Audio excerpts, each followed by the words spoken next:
అంతేకాదు 3 లోకములను నేను గెలవగలగాలి, ఇచ్చాను. నాకు ఎదురు తిరిగి నిలబడగలిగిన వాడు ఉండకూడదు, దేవతలు కూడా నాకు వశవర్తులు కావాలి, ఇచ్చాను.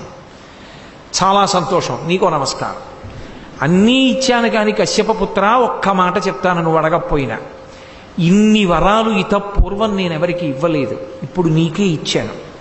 ఇన్ని వరాలు ఉన్నందుకు వినయం నేర్చుకో, ఇన్ని వరాలు ఉన్నందుకు అహంకారం నేర్చుకుంటే నువ్వు లోకాలు కూడా పాడైపోతాయని గుర్తుపెట్టుకో. ఎవరైనా జ్ఞాపకం పెట్టుకోవలసినటువంటి విశేషం, పరమేశ్వరుని యొక్క సృష్టిలో ఉన్న గొప్పతనం ఏంటంటే పనికి మాలిన వాడిగా ఎవ్వరినీ ఆయన సృజించడు. ప్రతి వాణి యందు ఏదో ఒక విభూతిని ఉంచుతాడు ఆయన.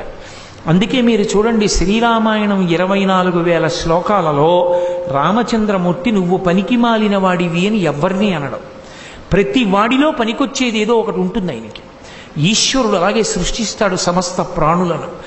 అన్ని ప్రాణులను అలా సృష్టించినప్పుడు నీకు ఈశ్వరుడు ఏ విభూతినిచ్చాడో ఆ విభూతిని మళ్ళీ ఈశ్వరుడికి నైవేద్యం పెట్టేసేటప్పుడు పరమ వినయంతో నైవేద్యం పెట్టాలి తప్ప ఇది నాదని అహంకరిస్తే ఏ విభూతిని ఈశ్వరుడిచ్చాడో అది ఆ పరమేశ్వరుని యొక్క ఆగ్రహానికి కారణమవుతుంది.